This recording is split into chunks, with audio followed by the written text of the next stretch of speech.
Texas DPS mistakenly sent out this Amber Alert for the Chucky doll and his supposed child Glenn, quote, wielding a huge kitchen knife. DPS says the alert was a test malfunction and are working to ensure something similar does not happen in the future.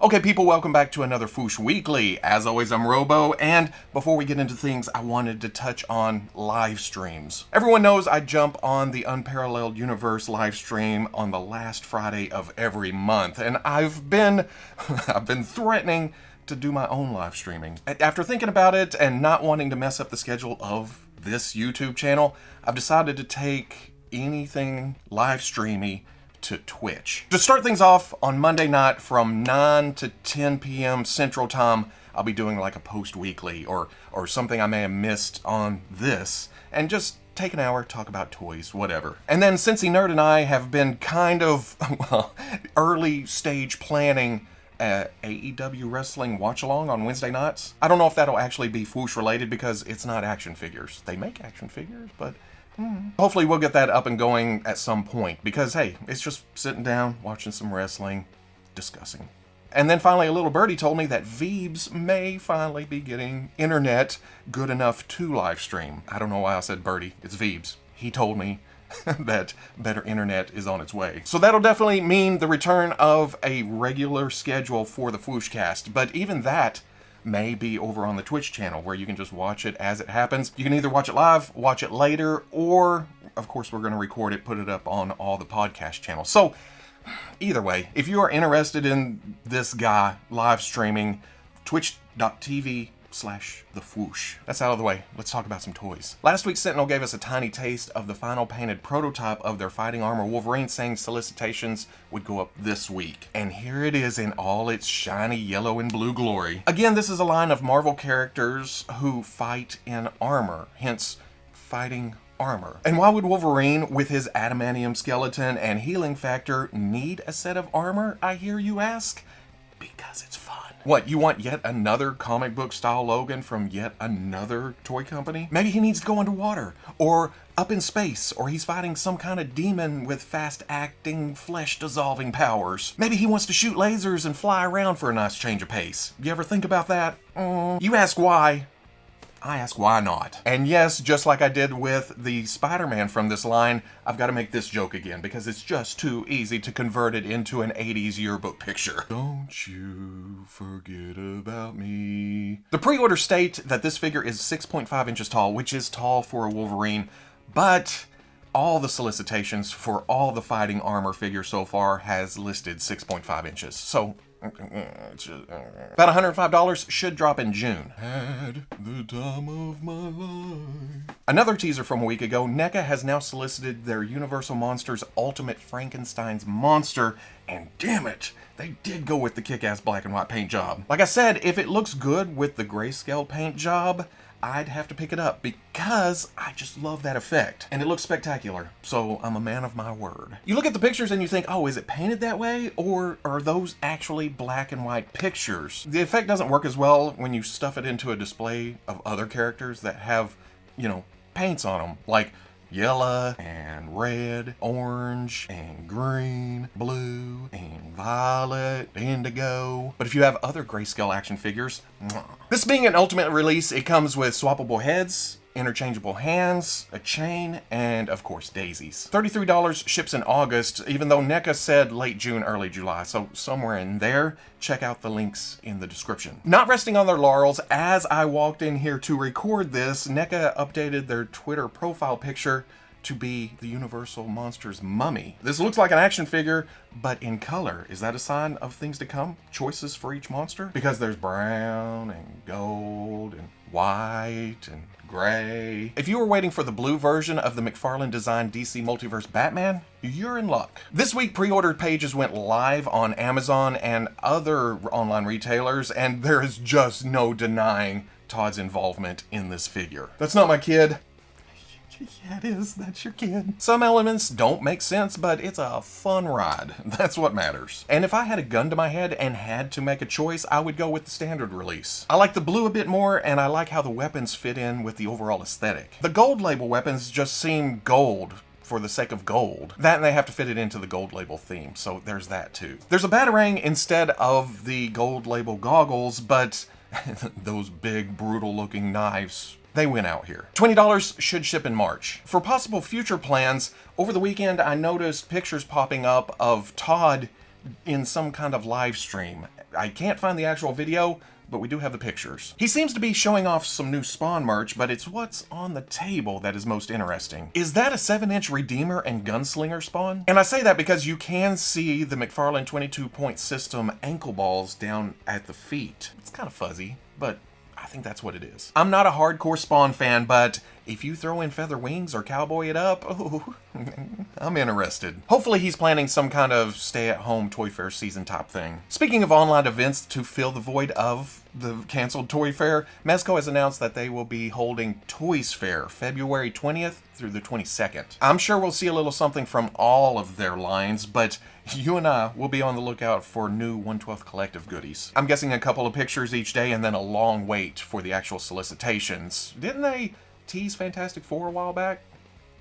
Seems there is some kind of hobby show going on overseas because pictures of new Good Smile product have been popping up on the news outlets. Thanks to Ami News, here is a picture of the prototype for the Figma Cyberpunk 2077 Johnny Silverhand. If you've been waiting for an action figure of this character in 1/12 scale or close to it, Figma runs just slightly small. This may have you covered. Then there's also the Table Museum Tutankhamun, King Tut.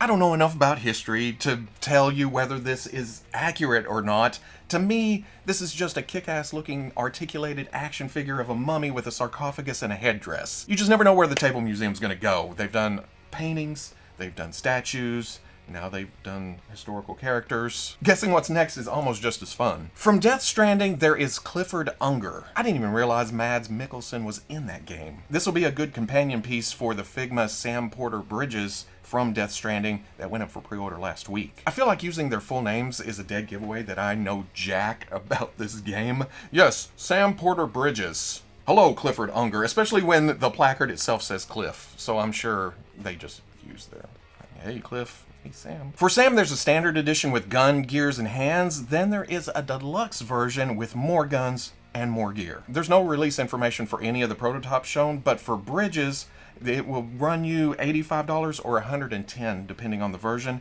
and then release in October. But what's a hobby show without models? And these Good Smile Company MODEROIDs?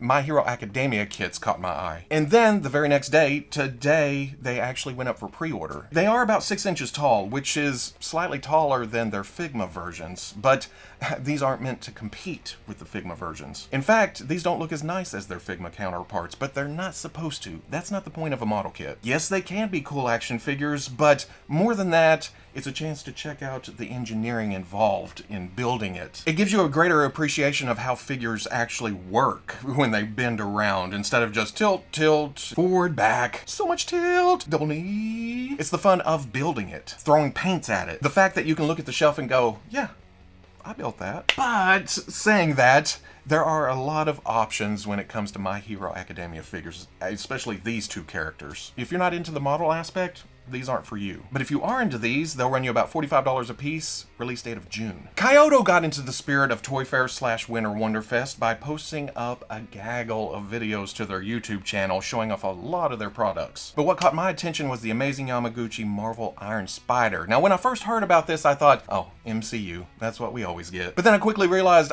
this line is based on comics. So here we go, the good old red and gold. I say good old, it's not as old as some other costumes, but it still looks good. It looks similar in build to the Spider-Man that was early on in the Amazing Yamaguchi series, which makes sense, Spider-Man. But the smoothness of this design doesn't do the look of the articulation any favors. There's not a lot of detail work there to hide the joints, you know, like a Cable or a Deathstroke. They're just bam, Revoltech joints right in your face. But without those ugly points of articulation, you wouldn't be able to get the insane posability that you get with these. It's a trade-off.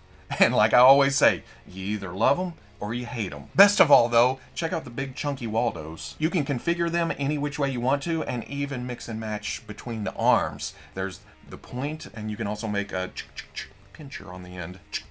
I've backed off this line a lot lately, but I may have to dive back in for this one because I don't have any version of this costume on my shelf. We only have the video so far. Pre-order information, or well, pre-orders in general, should pop up soonish. It's not a weekly in 2021 without a little Super 7 Ultimate action, and this week it's the pre-orders for the re-release of the Teenage Mutant Ninja Turtles Ultimate! Wave 1. Everything is the same as the first release, except the weapons rack are a darker color. That way people can tell the difference between the two versions. And there were some people that weren't happy about this decision, saying that it makes their original versions less special, or even worse, less valuable. But this is nothing but a good thing. It allows collectors who jumped in late to go back and get one of the main turtles or the secondary characters they wanted. Or if someone hadn't got into the line because they couldn't get Raphael for a decent price, then this is their chance. That's their tough luck. They should have got in at the beginning like me.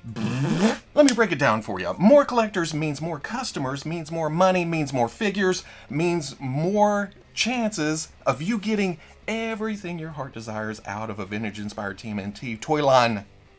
Win, win, win. Except they seem to be selling out really fast. So if you see them, act quick because you gotta jump on it. And I'm guessing that they're selling out fast because these are set to release in March, which means they're already in the final stages of production, if not already on a boat. So there's only a set number that could be sold and allocated to different stores. But it does show that Super 7 is willing to go back into production, which is a good thing. Like I say about all toy lines, the big dogs should always be available, or available at intervals. For Raph, maybe they won't do another re-release of Wave 1, but have some kind of turtle set once we have all the turtles or something. Give everyone a chance to get turtles. Everyone deserves the vintage style turtles. Boss Fight announced their plan to make a Popeye toy line last December, but it was just a, hey, we're gonna make Popeye and olive oil and Bluto and castor oil. Be ready for it. This week, thanks to Pop Insider, we get a look at the digital renders for those first characters. And there's a bonus 5th character. It seems Sweepy is coming with olive oil. Or even 5th and 6th characters if you consider Bernice the Wiffle Hen and Eugene the Jeep to be major players. I don't remember Bernice, but there's some kind of memory of Eugene. Is he some kind of magical character? Could he teleport? Something? It looks like these will be fairly faithful to their original looks, right down to the nubby knees. Popeye, Olive Oil, and Sweepy all have alternate heads, while the adults have alternate hands. And of course, Popeye's gonna come with a crushed can of spinach. I mean, did you even doubt? Bluto, well, he's large, so he only comes with an extra set of hands. That's a lot of plastic. And then for castor oil, besides, why do I keep forgetting this name? Bernice and Eugene, he comes with alternate hats because back in the comic strip days, he was a main character. And I guess he played different roles besides being Olive Oil's brother. Boss Fight has said that these are going to be around the same scale as Sam and Max, which is between 5 and 6 inches tall. I'm going to guess Bluto and Olive Oil are going to be pushing 6. Popeye will be about 5, and then Castor Oil will be half that size. And I love when a company makes a lesser known character in the first wave. It shows that they're in for the long haul, that they're not afraid to dig deep into the property. It makes you feel like, oh, they're gonna make anything and everything. Hopefully we'll see pre-orders on these soon. It's always a surprise when we see something new for the Jazwares Fortnite Legendary Series, and this week, it's an Amazon landing page giving us our first look at Recruit Jonesy. We already knew this was on the short list because we saw the character on the card back for one of the recently released Fortnite figures, but it's always more fun to see it in plastic. The jacket gives me very G.I. Joe Alpine vibes.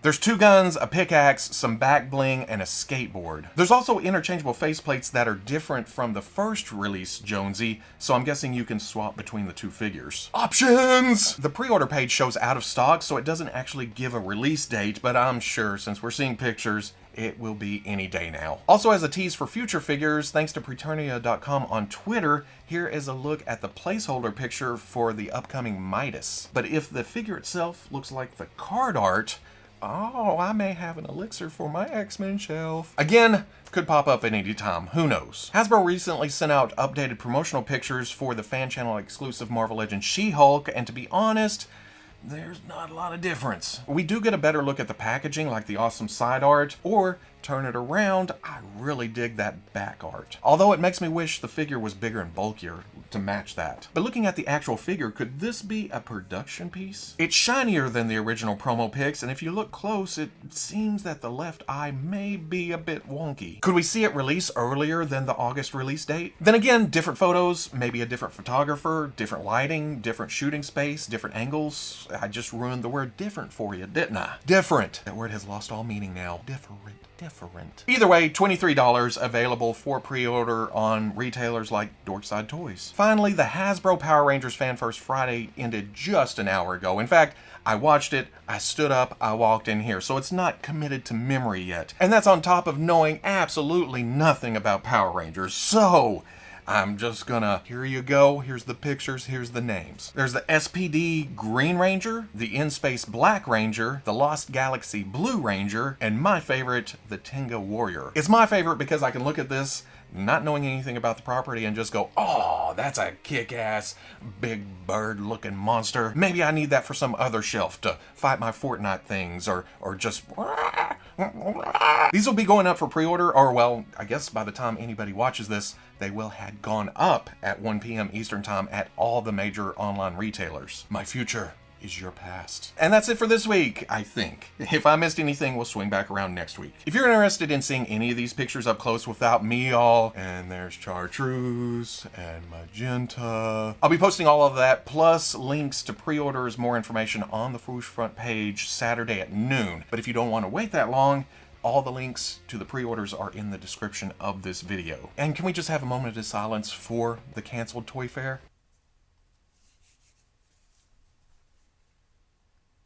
In fact, a moment of silence for conventions in general at the moment. But at the same time, I am enjoying the live streams and online content that a lot of companies are doing in order to get us that toy news. I love travel, I love hanging out, I love talking to people, but at the same time, I also love sitting in my computer chair, in my pajamas, just click, click, click.